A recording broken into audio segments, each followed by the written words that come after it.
Hello, I'm Professor Susan Kellogg of the History Department, and Lois, Zamora, and I are going to speak today about colonial Mexico and how the work we do on colonial Mexico relates to the concept of culture and cultural studies. As I'll talk about, I was actually trained as an anthropologist, an archaeologist to be precise. So culture is a concept that I'm pretty familiar with and that I use in my work on conquest and on the early colonial period. And in very much more specific terms, conquest is what I'm going to talk about today. Good, Lois. Sue. I'm Lois Zamora, and I am chair of Comparative Cultural Studies. The interesting thing about my being chair of that department is, in fact, I'm a literary critic. I do comparative literature. But the kind of comparative literature I do, and you'll see it when I get my chance to talk after Sue has told you about indigenous cultures, is to talk about how the Baroque, an art form, a style, started in Europe, was translated, transported, transformed in the Americas. So Sue is going to give us a kind of background, the lower layers, let's say, and then I'm going to talk about how European forms interacted with and transformed indigenous cultural matters. So I'm going to let Sue talk. I may interrupt if I have a question, and Okay. Otherwise not. Okay. So here's your screen. Okay. Well, as you can see from the PowerPoint, my topic today is culture and conquest. I'm going to talk about indigenous allies and their role in conquering the Mexica, and I'll explain those terms, indigenous allies and Mexica, as I go along. But before I get to any of that, let me start out by talking very briefly about the word culture. It's a very loaded term. There's a ton that could be said about the concept of culture. It's a word that has many different but interrelated meanings. And in fact, there was a book published in 1952 by two then well-known anthropologists, Alfred Kroeber and Clyde Kluckhohn, who compiled a list in book form of 164 different definitions of culture. I'm not going to go through a whole bunch of different definitions of culture, but I do think it might be useful to talk about four ways of thinking about culture that are pretty common to discourse that one might hear. The first two concepts of culture I just want very briefly to mention are ways of thinking about culture that I do think can be pretty commonly found in common, not necessarily academic discourse. The other two concepts of culture that I want to mention are concepts of culture that are used by anthropologists and by historians, and that I think are useful to historians, and that are definitions that I have found useful in my own work. So first, these four ideas of culture. One sense of culture, of course, is culture as what is sometimes referred to as high culture. What is high culture? High culture, one might think of as cultural production in the sense of fine arts that are directed primarily, though not solely, at an elite audience. And Lois and I might want to talk a little bit later about whether that idea of culture is still something that's useful or not, but we can hold that issue aside for now. Then, of course, there is the sense of culture as popular culture. That is cultural production that is made purposefully to be accessible to large numbers of people. So it's purposefully directed to masses of people rather than smaller numbers of elites. The next two concepts of culture are ones that are more specific to the discipline of anthropology and that historians who are interested in culture have picked up upon. One way of thinking about culture is as a set of shared attitudes, values, goals, behaviors, and practices. And I will later on get to a slide in the PowerPoint that will give you these definitions, so you'll have access to them. So again, sets of shared attitudes, values, goals, behaviors, and practices that characterize an institution, an organization, or a social group. Another way to put that idea, to say it maybe a little more simply, is to talk about culture as ways of life that characterize distinctive groups of people. So in that sense, culture is a mishmash. It's kind of everything that is distinctive to a particular group, however you want to define that group. Then another way of thinking about culture is that culture is an integrated pattern of human knowledge, belief, and behavior that depends upon the capacity for symbolic thought and social learning. As I already said, I was trained as an anthropologist and an archaeologist, but I didn't really like digging up dirt. And I also had already become interested in using historical documents for anthropological purposes. So I was drawn to the field of colonial history through the study of ethnohistory, the field of colonial Latin American history, through the study of ethnohistory, or the history of indigenous or native peoples, as I was trained in anthropology in the 1970s. And as I was learning about anthropology and archaeology in that decade, the notion of culture as mental, ideational, symbolic is one that I found very useful and was being formulated by the anthropologist Clifford Geertz at that time. And Geertz set forth the most impactful definition of culture for me and many other anthropologists, and historians who have turned towards the cultural also have used these definitions. And here first is an image with the 4 definitions that I mentioned very briefly. And here are 2 definitions by Clifford Geertz, both of which come from his 1973 book, The Interpretation of Culture. In that book, Geertz said first that culture is, quote, an historically transmitted pattern of meanings embodied in symbols. Culture is a system of inherited conceptions expressed in symbolic forms by means of which men communicate, perpetuate, and develop their knowledge about and their attitudes towards life.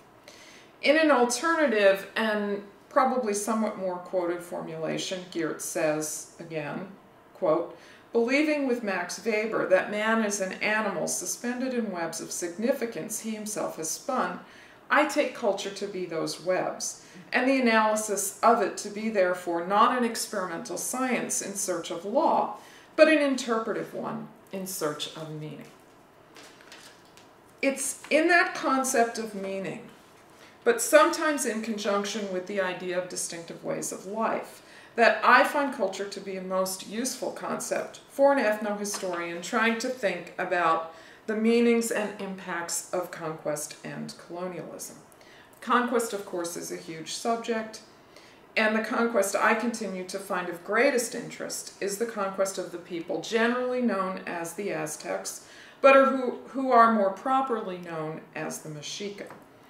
Understanding Mexica and Aztec culture more broadly has really helped historians to reconceptualize the study of the conquest, to dramatically change both the narrative of events as well as interpretations about why the Spanish conquest succeeded. So there's been a lot of complicating and replacing of traditional narratives of Spanish triumph, with a tendency in more recent scholarship to argue that the indigenous world was not destroyed, and some historians even go so far as to reject the use of the word conquest and to talk about a Spanish invasion. Personally, I think that's taking that argument a little bit far. But they also go on to talk about how among the primary reasons that Hernán Cortés and his followers was able to capture and conquer the Mexica capital city known as Tenochtitlan was because of the role that indigenous allies played. And what I want to talk about today in particular is to focus somewhat on the question of indigenous allies of the Spanish, and I want to focus on one ally in particular, the famous or infamous woman who was known variously as La Malinche, Doña Marina, or Malintzin. And there are 4 questions about her that I want to examine. Looking at the woman who I'll generally refer to today as Malintzin also allows us to consider the roles of women in the conquest, which is another way that our increased knowledge about the cultural practices and beliefs of the Mexica and related people helps us to understand the conquest. But coming back to these 4 questions about her that I want to examine, they are the following. First, why does she go by alternative names? That is, why isn't there a single simple name by which we can designate her? Secondly, I want to talk a little bit about who she was and ask, who was she? What do we actually know about her? Third, I want to talk about how she's been used as a symbol, which is another way we can put cultural analysis to use in understanding this woman not only as a historical personage, but as a symbolic figure. Finally, I want to ask, how can we put her own story into a broader perspective? So the first question has to do with, why does she go by alternative names? Given her fame, it is more than ironic, I think, that the birth name of the woman who has gone down in history especially in popular history, known as La Malinche, is unknown. Many writers, past and present, assert that the Spanish gave her the name Marina because it closely matched her so-called indigenous name, Malinali, which is a Mexica word, and the Mexica spoke the language Nahuatl, which I'll mention several times today. So the idea is that she was given the name Marina because it closely matched her indigenous so-called name Malinali, which was a word in Nahuatl that means twisted grass. The problem with that assertion is that it is almost certainly completely wrong. There's no evidence that any indigenous woman who was renamed in the immediate period of contact and conquest was ever given a name that had anything, a Spanish name that had anything to do with her indigenous name. There's no Spanish account that says that ever happened, number one. And number two, the word Malinali is not likely one that would have been used for a woman's name. Many women were given names that reflected their birth order by Nahuatl-speaking people. So it is actually far more likely that the name Marina was simply given to this woman, whatever her indigenous name was. The name of this woman, Marina, was given to her by a priest in the year 1519 when she was given to Spaniards. And the names Malinsin and Malinche are both essentially Nahuatl corruptions of the name Marina. Malinsin is a version that occurs in many colonial indigenous author texts, based on probably on the vocalization Malina, which might have been the way that Nahuatl-speaking people pronounced Marina. Malinsin was an honorific and said about her by indigenous people with respect for the role that she played. And Malinche is probably the way that the Spanish heard Malinsin. So there's a connection among all three of the names, but they all come back to the idea that the name Marina was one that was given to this woman by a Spanish priest in the year 1519. So whatever her birth name among the indigenous, she would eventually become known by the Nahuatlized version of her name, Malinsin. This is appropriate because we know that she was born among Gulf Coast Nahuatl speakers. They were related to the people that most often are referred to as the Aztecs, but she was not herself Mexica. That she was not herself of Mexica origin is an important fact to know when assessing changing images and interpretations of her. And what I have to say today addresses her as a historical person and considers alternative paradigms that shape discussions of her. Along the way, I'll consider why this one woman became both so famous and so infamous, and why a cultural perspective helps us to understand her and her role better. So who was she as a person? She was thought by Bernal Diaz, who was a participant in the Cortes expedition and author of one of the most informative accounts of the conquest, and it's one of the most informative sources about her in particular. He says she was born to a Nahuatl-speaking noble family in a community called Coatzacoalcos, which is not far from the Gulf Coast, which is down in this region, not too far from where the Spanish first landed. And the story that Bernal Diaz tells was that she was first given away by her mother after her father died, when her mother remarried and gave birth to a son. She was handed over first to Mayan-speaking people in a community called Xicalanco, which is down in here on this, right here on this map. Here it is. And then they traded her to another community, and somewhere along the way among the Maya, the Chontal Maya to whom she had been given, she became enslaved. And it was these Maya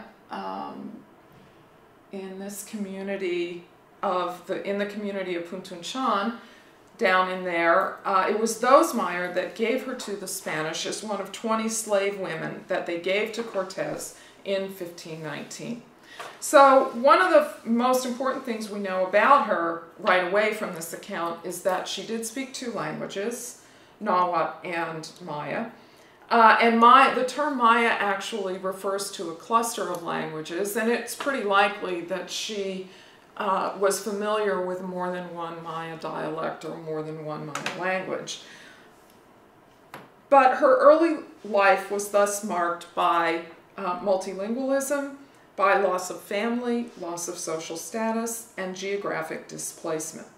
And as I will talk about, this was not an uncommon experience for indigenous women before, during, and after the arrival of the Spanish. Even after becoming part of the Spanish conquering forces, Malintzin faced more displacements, as Cortez first passed her to one of his close supporters, a man named Alonso Hernandez de Puerto Carrero. But that relationship doesn't seem to have gone anywhere. They don't seem to have clicked, as it were. And as within a short period of time, she was by Cortez's side translating. Cortez may have had a sexual relationship with her in this period, later in 1519, but he also had relationships with several other indigenous women, one of whom included the daughter of the Mexica Supreme leader, a man often referred to as either Montezuma or Moctezuma in a lot of historical literature. A more historically linguistically accurate version of his name is probably Moctezuma. Cortez had a relationship with one of his daughters, a woman known as Tecuichpochtsin, who came to be known by the Spanish as Doña Isabel. Throughout this time, he of course was married to a Spanish woman who had stayed in Cuba. Malintzin did eventually give birth to a child by Cortez, but that child, Don Martin Cortez, wasn't born until 1522 after the conquest. So we don't really know when their sexual relationship started. Don Martin Cortez is sometimes referred to inaccurately as the first mestizo or person of indigenous Spanish descent. He wasn't. There had already been mestizo children born before him. But eventually in 1524, again given away by Cortez, Cortez married Malintzin to another Spaniard, a man named Juan Jaramillo, who would stay her husband for what was the rest of her life, though that wasn't very long after 1524. And that ceremony was written about by several Spaniards who mentioned the inappropriateness of the ceremony, in one case talking about how the groom was very intoxicated, so it doesn't sound like it could have been a very pleasant experience. But there may be some implication in some of the Spanish accounts that even other Spanish soldiers and participants in the conquest did not think terribly much about the way Cortez handed her around. After her marriage to Jaramillo, she bore a second child, a daughter named Doña Maria Jaramillo, in 1526. She then died the following year, probably from one of several diseases that was introduced by the Spanish. And those diseases were spreading, of course, like wildfire in those early post-conquest years. Maria would be eventually left to battle with her stepmother over property that she inherited from her mother and father. Clearly, Malintzín's Nahuatl-Maya bilingualism became essential to Cortés and his company of fighters. At first, Cortés was forced by the circumstances, because the Spanish first arrived in a region where people spoke Maya dialects and languages. So he was forced by circumstances to rely on a chain of translators, who at first included Malintzín, who translated from Nahuatl to Maya, and Jerónimo de Aguilar, who was a Spaniard who had been enslaved by Yucatec Maya after a shipwreck in 1511, and he translated from Maya to Spanish. So this whole translation chain was fairly cumbersome. But Malintzín helped Cortés's conquest plans enormously. She quickly became fluent enough in Spanish to translate directly from Nahuatl to Spanish, and from that time on, she would serve as Cortés's primary translator. She performed that function throughout the conquest of the Mexica and even after, including on Cortés's expedition to Honduras in 1524 to 1526, which was one of a number of expeditions by Cortés and other Spaniards as they set about to immediately enlarge the Spanish domain. But as both Spanish and indigenous sources make clear, Malintzín's importance lay not only in her translation work, but in her loyalty to the Spanish cause. Whatever else we do or don't know about her, that loyalty to the Spanish cannot be doubted.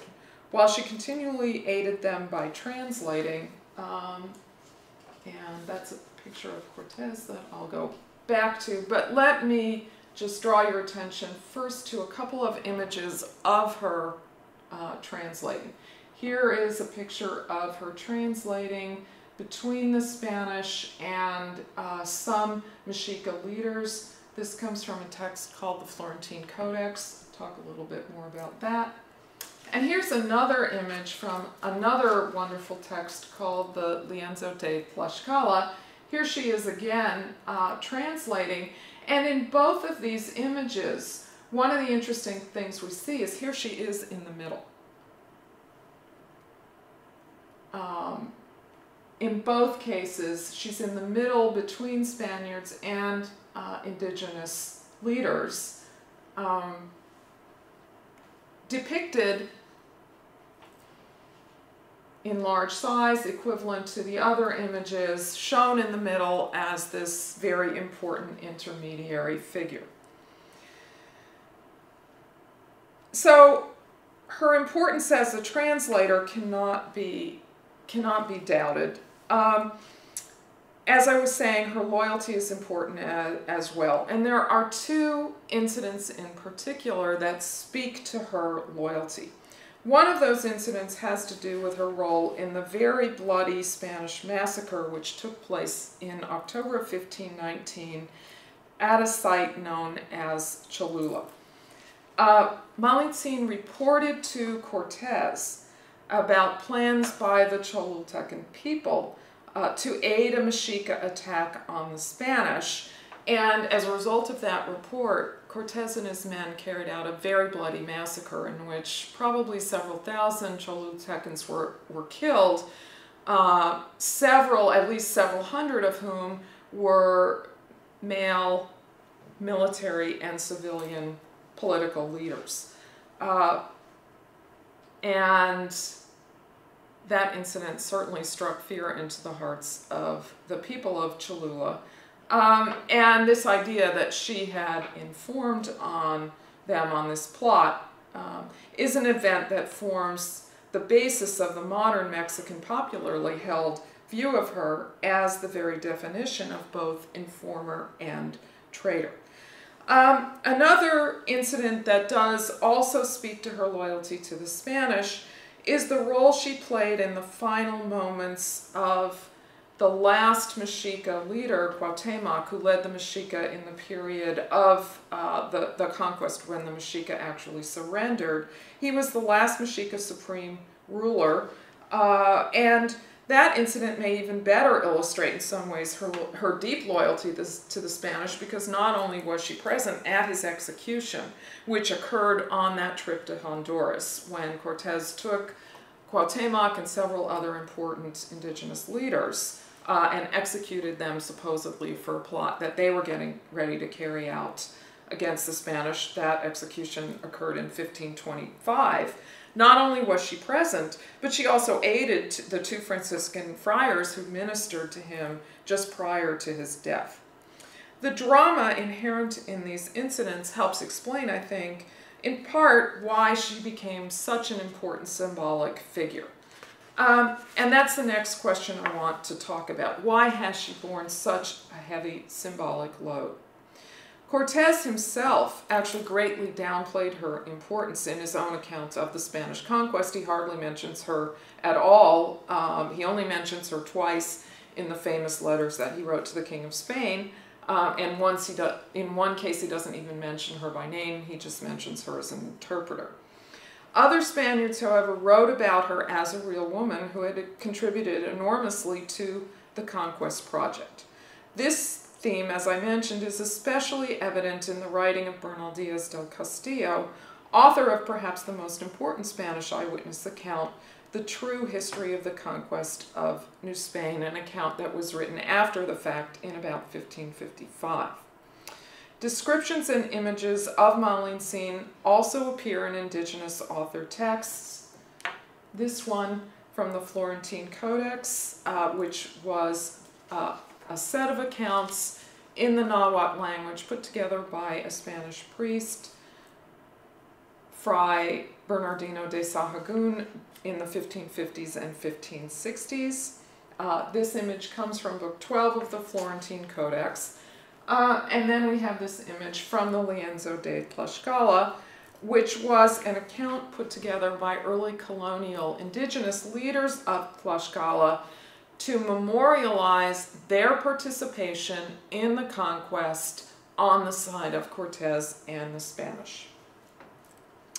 And that account was put together probably between the 1540s and 1560s. In both of these texts, Malincine, as I mentioned, is depicted as a strong and active participant in the events of conquest. So in the records of the early colonial period, she appears as a significant historical figure, a strong woman who plays a major role, but she had not yet become a symbol of any broader identity. She was a historical personage, an important one, but a real person who had participated in real historical events. The process of turning her into a symbol, something that is considered apart from the actual events that can help us understand her life.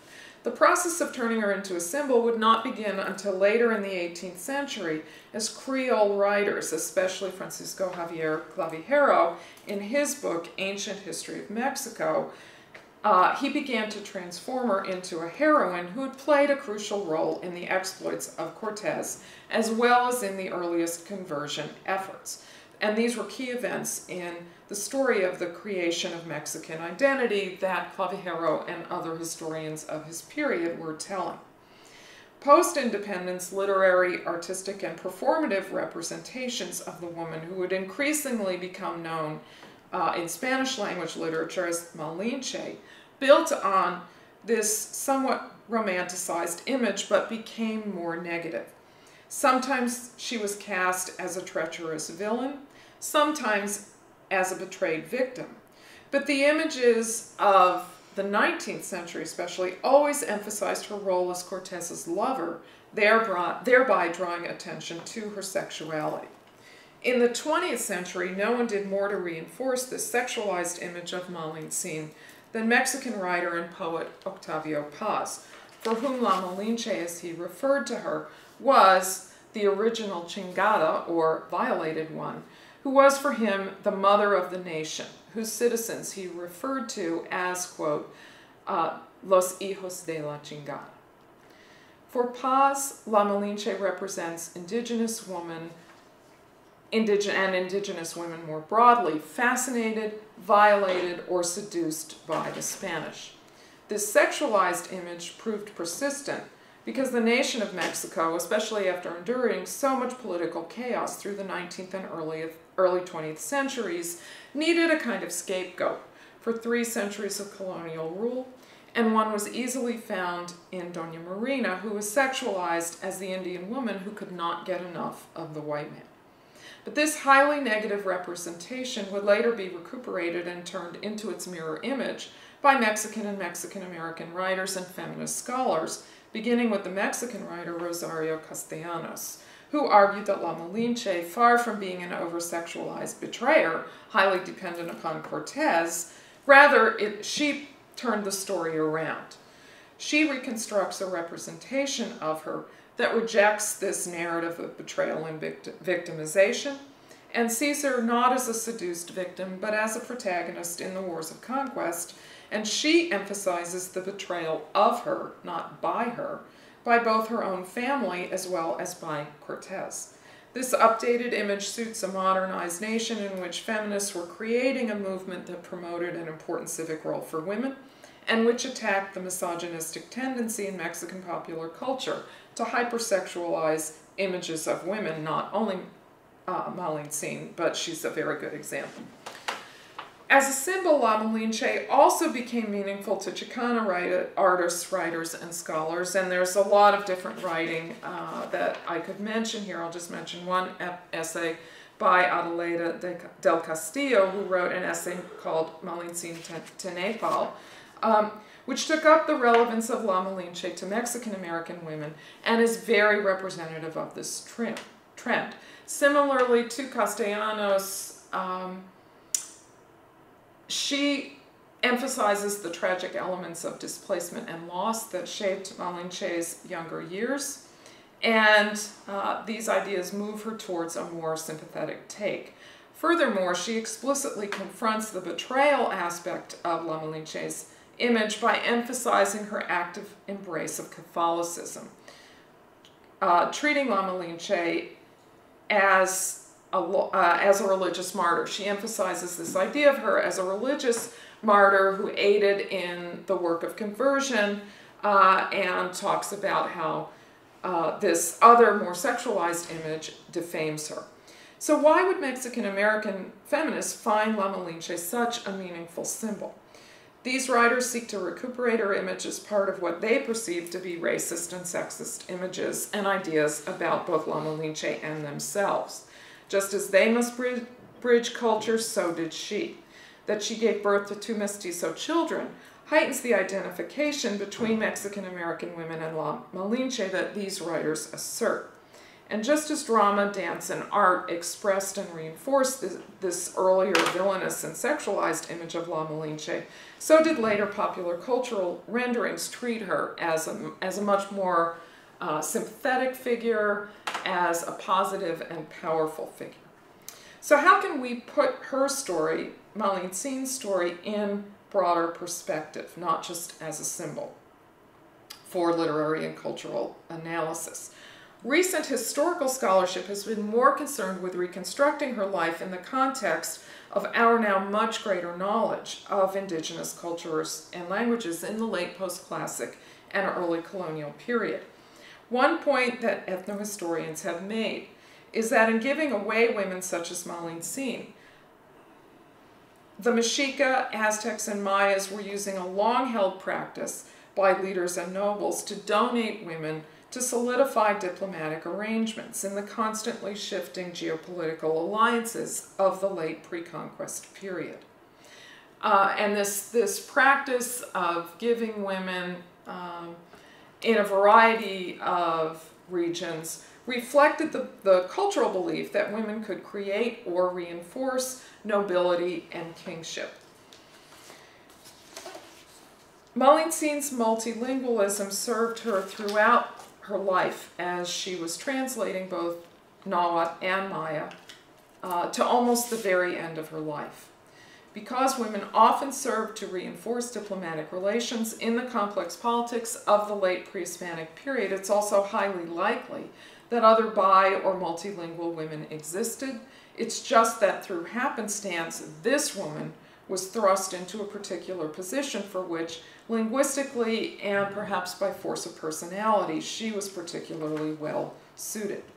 So it's common for ethnohistorians now to see her neither as heroine nor as betrayer, but instead as a survivor, someone who suffered multiple displacements, who cannot really be seen as a traitor to a nation that did not yet exist, nor to a people, the Mexica, who were not and never were her own. There still is some tendency, however, in the historical literature to emphasize her uniqueness. But in fact, she was far from the only indigenous woman to live with and bear children to Spaniards, far from the only one who died relatively young and whose mixed-race descendants, like her daughter Maria, would have to defend her legacy and the properties to which these descendants gained access through inheritance from their mothers. And she was not the only indigenous woman to play an important role in the conquest of the Mexica. And I'll finish up by talking about one other woman whose life I think is very interesting. While any number of scholars have used the complex relationship between Cortez and Malintzin as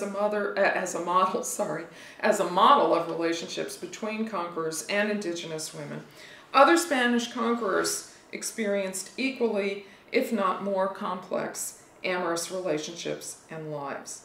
One of the best examples, certainly from Mesoamerica, would be Pedro de Alvarado, who was a close supporter and lieutenant of Cortez, and whose role in conquest and early colonial rule, while renowned, and his renown comes in particular from another very bloody incident which took place in 1520, the incident of the infamous slaughter at the main temple of the Mexica capital city, Tenochtitlan, in which Alvarado ordered the slaughter, again, of hundreds of Mexica nobles, particularly men who were important leaders. So Alvarado his role is known, but it's been less explored than that of Cortez. Like Cortez, Alvarado engaged in multiple relationships with both indigenous and Spanish women. But his longest lasting relationship was with a native woman who is usually referred to, in this book, before I go on, here's an image of the city of Cholula and its largest, most important temple, which was a temple dedicated to an important Aztec deity, Quetzalcoatl. And I like this image because we see the backside of part of this pyramid which has been excavated. Here's this seemingly overgrown area of the pyramid that has not fully been excavated. And here's a church which is actually built at the top of this pyramid. And I like this image because it gets us to the juxtaposition of cultures that we see not only in the early colonial period, but into modern times as well. And that's an image of Alvarado. And maybe you can see in this painting he's pictured with reddish hair, but he was often written about as having either reddish or blonde hair, and Aztecs and Mayas both referred to him as Tonatiuh, which was the Nahuatl word for sun. And this is an image also from an indigenous colonial text which depicts the death of Alvarado, and here he's depicted with yellow hair, his death in West Mexico in 1541, which took place very violently as part of a war that he was participating in, a war of resistance against the Spanish. Here's the next woman that I want to talk about, Doña Luisa, who is often referred to in historical literature as Luisa Xicotencatl.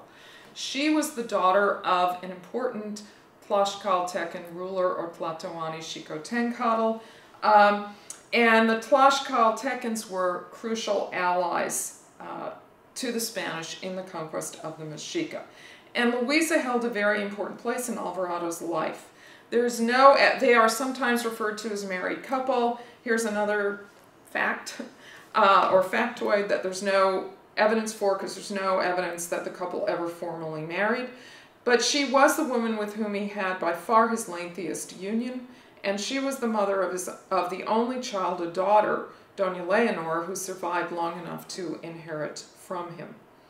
As crucial as the Cortez-Malincine relationship was to the success of Conquest, one way in which that relationship differed from the relationship between Louisa and Alvarado was that Alvarado's relationship drew him into an alliance with a particular noble family who helped give the Spaniards access to literally thousands of native allies who were crucial to the conquest of the Mexica, and a family whose importance would continue well into the colonial period.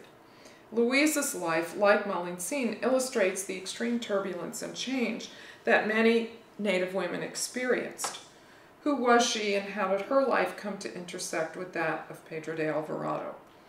Her ruler father, Xicotencatl, sometimes known as Xicotencatl the Elder, gave her to Cortez, one of 5 women, daughters of several Tlaxcaltecan leaders, and Cortez then gave her to Pedro de Alvarado. They never married, as I said, at least not in the Catholic Church, and Alvarado would actually go on to marry 2 Spanish sisters, not at the same time, one after the other. But Louisa spent the rest of her life with Alvarado. She accompanied him during the conquest of Tenochtitlan. She accompanied him during the conquest of Highland Guatemala, which he and his brother carried out. She even went along with him on an ill-fated expedition in the 1530s to Peru, in which he tried to get in on the action and some of the profits of the conquest of Peru and Ecuador. She was, according to Alvarado's most prominent biographer, a Guatemalan, Adrian Recinos, she was his most constant companion, and she bore him 2 children, Don Pedro, who was born in Mexico sometime after 1520, and may have survived into early adulthood, but we don't know a lot about what happened to him. And Doña Leonor, who was the one who survived to adulthood, and she was born in Guatemala in 1524. Bernal Diaz describes Doña Luisa as commanding respect, and he talks about how, and here I'm quoting from Diaz, that all of Tlaxcala obeyed her, gave her gifts, and that they had her for their lady. He says, Senora. Diaz suggests that Tlaxcaltecan leaders intended to create quasi-kinship relations with the powerful newcomers, quoting Xicotencatl as explaining his motivation by saying to Cortez, as he's giving these women to him, so that you may more clearly know the good we want to give you. We wish to placate you in everything. We want to give you our daughters so that they may be your women and that you bear fruit, because we want to have you as brothers because you are so good and strong. And there's another account by a mestizo chronicler that again emphasizes this idea of giving women to cement the relationship, and so that kinship relationships will be created through these marital and kinship ties.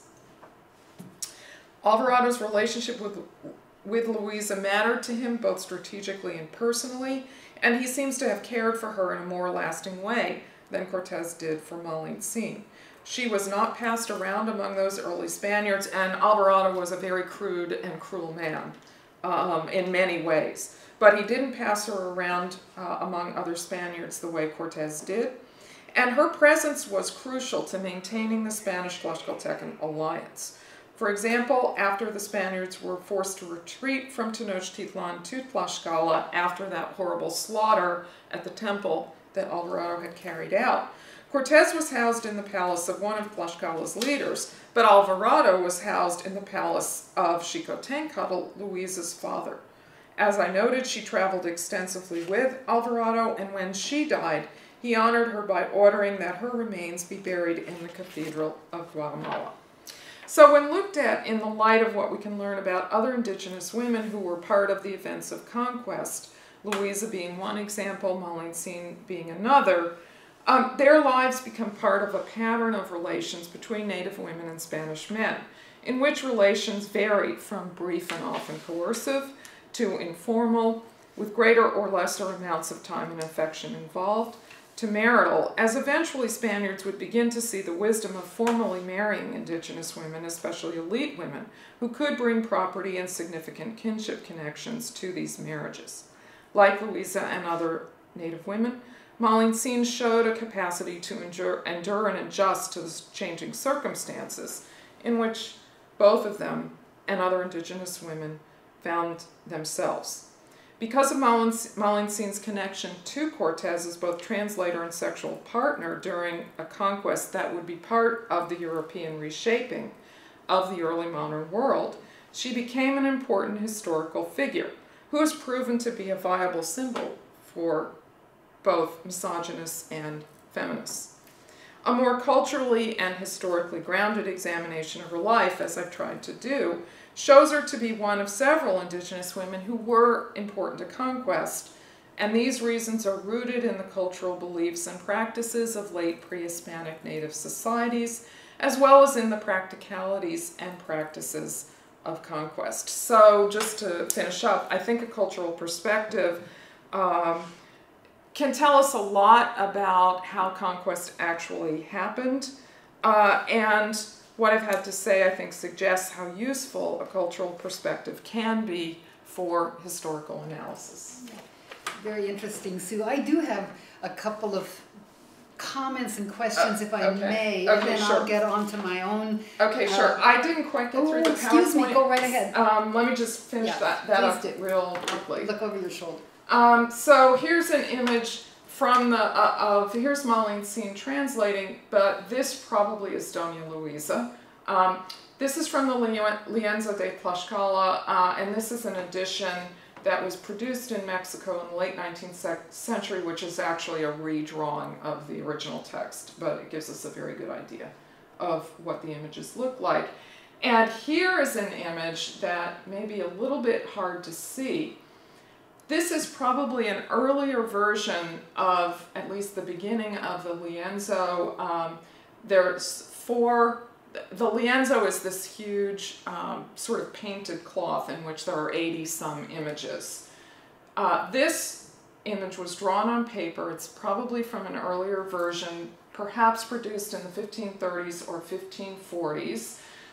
Here's Cortés.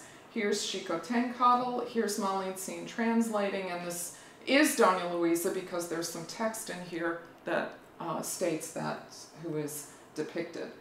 And Sue, the reason for this lienzo de Tlaxcala, as I recall, is that the Tlaxcaltecos wanted to remind the Spaniards that they had a big part in helping. Absolutely. Yeah, this text was created to not only to justify, but to reinforce, and like you say, remind the Spaniards of the role that they had played in the conquest, because the Tlaxcaltecans claimed that Cortés had given them certain rights, which he did, and some of those were under fire. That's right. And that's why the text was produced. And that's why the people were labeled, for example. Right. Because it wasn't at all common to put Roman alphabetic script to give captions, but here we see that as an exception. Right, and what we see... Very handy for us modern readers because we know where and who. Absolutely, and what we see in this text is very much the hybridity of the text, where the drawing style... Yes. The drawing style is very indigenous. You see, for example, there's little sense of perspective. Yes, right. Yeah. It's very flat, but there's handwriting on it, and in pre-Hispanic texts, we wouldn't have seen that. Especially in Aztec-related images, where very little to no writing, even the sort of hieroglyphic writing that they used would be included. Here's a list of people that I've mentioned, and here's a list of the writers and the texts I mentioned, and I think that's it. Oh, good.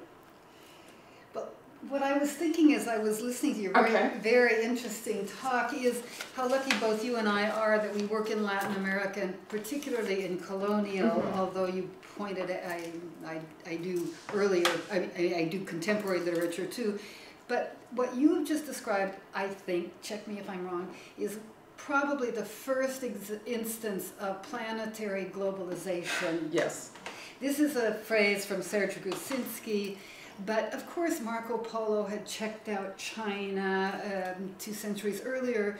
But if you want to think about cultures, let's say the best or maybe the worst time to think about them, it seems to me, is when two cultures who had never had any idea about each other collide and then attempt to negotiate who's on top, who's not on top, literally and figuratively. And of course the Baroque, which I'm going to talk about, continues that.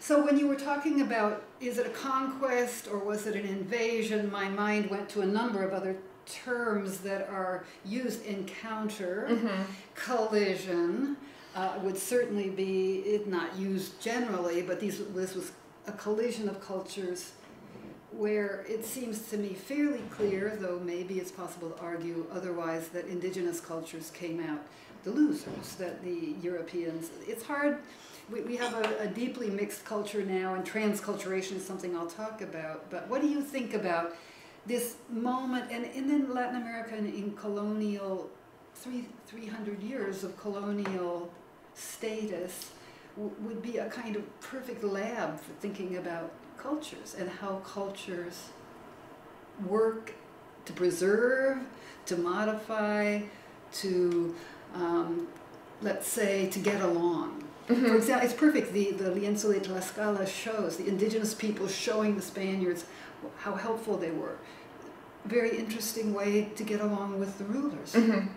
So I don't know, I'm just you've raised a number of issues. Let me try to address them, and hopefully I can remember the points you made. The first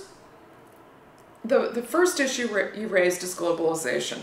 And when people talk about globalization as a solely modern or contemporary phenomenon, it drives me nuts. Yeah, exactly. Me because too. we could debate we could talk about when globalization started, because I think meaningful encounters in which not just movements of goods, but people, and enough movement of people that would have, I mean, drastic historical consequences, actually goes back a little earlier than this. I probably would argue that it's the Portuguese in Africa in the late 15th and early 16th century, because there were actually a few Africans with Cortez, and they're already in the Caribbean. There are a few. So actually, from the earliest moment, we have a deeply multicultural encounter or collision taking place.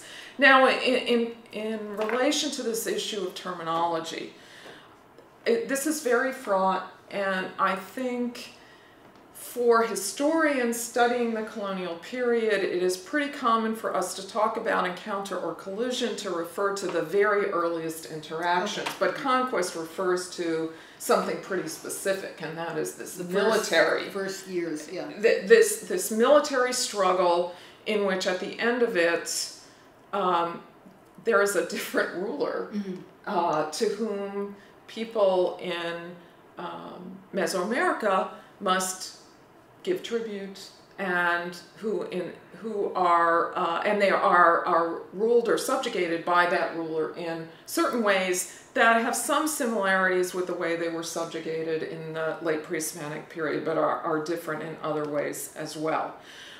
Personally, I think the word conquest is still appropriate, because I think power did ultimately shift.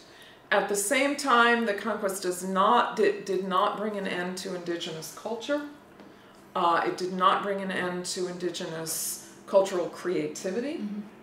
Indigenous people still exist today in large numbers in Mexico and in different parts of Latin America.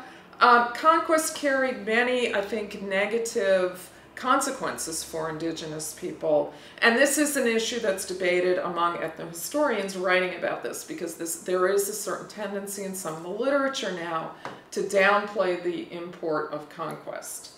And I kind of try to find a middle pathway through the older triumphalist narrative and this newer tendency to downplay the significance of conquest, because I think, especially in terms of disease, technology, and changes in some cultural practices, especially relating to family and gender roles, there is quite a bit of change that comes about as a result of conquest and colonialism. Also religion, of course, we haven't really talked about that. So in all these ways, I think there's a lot of significant change. At the same time, people respond to that change with creativity. They have many different strategies. There's not complete cultural destruction, nor is there one single way that indigenous people responded to all of this. Yes, of course. Yeah. Have I addressed Yeah. all the yes. all No, points? that's Okay. very interesting because I'm just, we can continue hanging our conversation for a minute and then I'll start on the Baroque. But on terms, for example, transculturation and syncretism also might be useful terms for Right, thinking absolutely. about the mixing and matching and mutilation or recreation of cultures, whatever focus we wish to take. Right. I'm thinking of the chapter that I've assigned our students from Carlos Fuentes' The Buried Mirror, the Baroque, let's see the title to be exact, The Baroque Culture of the New World, where he celebrates what he calls, and you know because you've read it, if you haven't, turn off your machine and go read it. He celebrates what he calls Indo-Afro-Iberian America. Yes. So he is celebrating the great mixture of cultures that results in modern, and indeed in 17th and 18th and 19th centuries in Latin America. So in the 20th century, and I love your discussion of the revalorization and re-understanding, recodification of Malinche and others like her, because the 20th century wants, and now the 21st, we want to say that the mixing of cultures produces something new that's worth producing. And so Carlos Fuentes' entire book is a paean, an elogio, a great song of the mestizaje, a great tribute to cultures as they mix and transculturate, as something new is created out of the contact over time of cultures. So I think for us, we're lucky that we have almost, as cultural students of culture, it's almost a laboratory, Latin America, over now 5 centuries of Absolutely. Yeah. And I particularly like the term transculturation because that gets at the idea that this was a two-way, Yes. even more than a two-way process, but to just keep ourselves focused for the moment, it was a two-way process, and Spaniards were changed by their... In Europe. Yes. The rest of the world. Spaniards in New Spain, but also, like you say, in Europe. So it wasn't simply that Spanish and Europeans were influencing indigenous people wherever in the Americas. It really was a two-way and in fact, a process of multiple influences going back and forth. Right, yeah. But I also think it is important to always remember the power dynamics and that there were power dynamics at play. Yeah. The phrase Atlantic exchange, which Fuentes uses, would be a nice way to think about an exchange between including Africans in this process, and they were crucial. Yes. At in many different places, at many different points, and in important ways. Yeah.